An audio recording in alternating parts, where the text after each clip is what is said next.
Samsung keluarin monitor 4K kok gini-gini amat ya?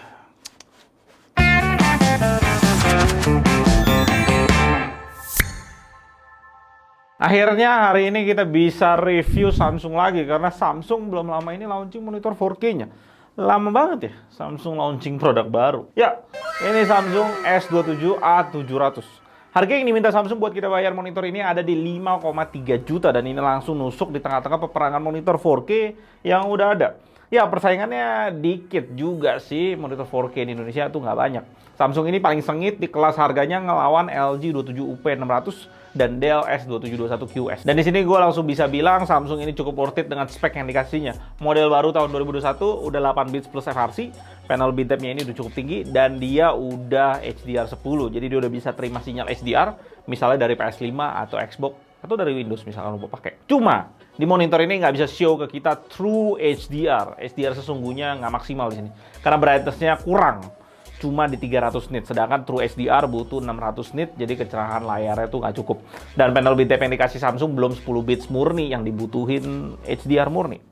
True HDR maksudnya. Tapi ya gue cukup ngerti ya, karena ini 4K budget, so ya itu informasi aja buat kalian. Kita juga bisa lihat saingan Samsung ini di pasaran, di sana ada Philips, model lama tahun 2019. Jadi agak kurang comparable ke Samsung ini. Tapi buat kalian yang mau cari 4K murah dan garansi 3 tahun full, Philips jawabannya. Dan infonya bentar lagi harga Philips itu naik ke 5 juta lebih.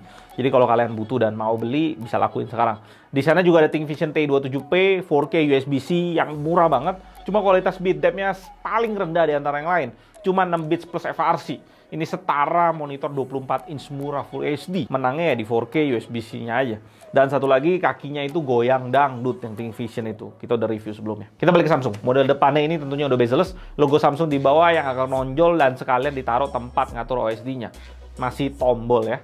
Bahan tombolnya itu juga dari karet yang lu tahu suatu hari akan lengket punya. Dan saat gue balik monitornya, ini yang gue nggak demen. Inikah kualitas desain terbaik dari Samsung?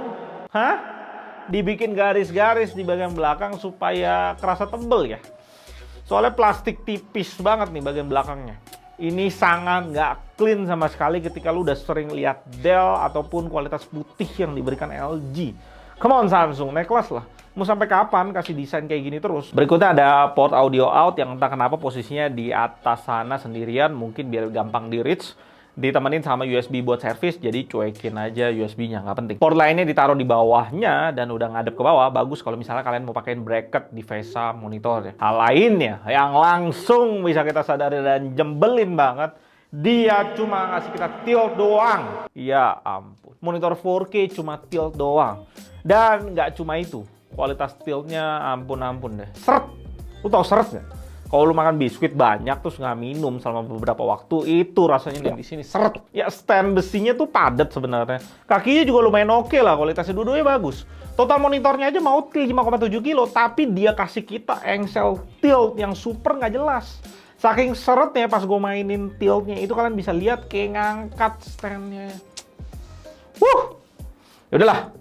Kita lihat aja kualitas panelnya. Gue tes semuanya, ini pakai Kalman di settingan default pabriknya Samsung. Kualitas gamutnya gue akui ini tinggi banget. 100% sRGB dan P3-nya bisa hampir 97%. Dan kalau udah seluas itu, Rec 2020-nya bisa setinggi sampai 70%. Dan Rec 2020 ini penting. Kalau bisa monitor bisa cover setinggi-tingginya itu bagus karena ini standarisasi warna yang dipakai SDR dan monitor masa depan. Brightness maksimum monitornya sesuai spek di 310 nits dengan kontras cuma 900:1 di brightness 200. Sedikit lebih rendah dibanding standar monitor IPS pada umumnya 1000:1. Ketika di brightness maksimum baru dia bisa capai 943:1. Tapi itu kurang praktikal di dunia nyata karena pasti banyak dari kalian nggak akan pakai brightness maksimum monitornya. Sayangnya kalibrasi pabrikannya nggak terlalu rapi di mana white balance-nya itu agak didominasi warna biru. Ketika disuruh tunjukin putih ya kualitasnya agak kebiruan dan memang kurang akurat dengan delta AITP sampai 9,8. Ditambah lagi secara default Samsung nggak membatasi warna yang dikeluarkan monitornya. Ini white gamut monitor ya. Jadi ketika lu beli monitor ini, apa yang lu nonton di website karena mereka masih pakai color palette sRGB, warnanya akan keluar oversaturated dengan delta E35. tinggi banget. Hal ini juga berdampak di akurasi warnanya. Di palet sRGB sangat nggak akurat sampai rata-rata Delta E ITP 15, tapi untuk P3 masih lumayan dengan 6 Delta E ITP. Di settingan OSD-nya, lu bisa atur presetnya ke mode sRGB dan ini ngelimit warna yang keluar dan hasilnya cukup oke aja.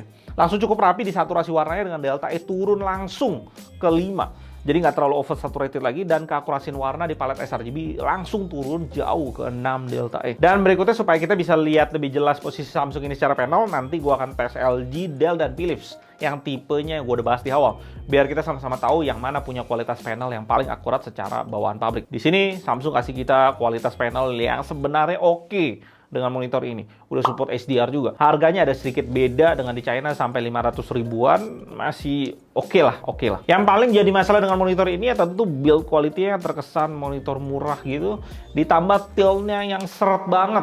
Dan di tahun 2021 ini Samsung masih kasih lu garansi cuma 1 tahun panel doang. Tolong Samsung perbaikilah desain produknya, kurang appealing di mata yang kayak gini. Dan garansi harus lo upgrade ke 3 tahun panel full kalau lu mau relevan di 2021. Gue cuma mau bilang gini, ngelihat kualitas overall yang Samsung berikan. Sebagus-bagusnya Samsung, Dell tetap pemenang di productivity. Walaupun S2721QS nggak support HDR10, gue akan rela korbanin HDR yang nggak maksimum yang ada di Samsung ini demi garansi yang lebih panjang di Dell. 2 tahun loh lebih panjangnya. Diganti baru lagi sama Dell kalau monitornya rusak. Value-nya beda banget. Gue Eldon dari GTID, sampai jumpa dan tetap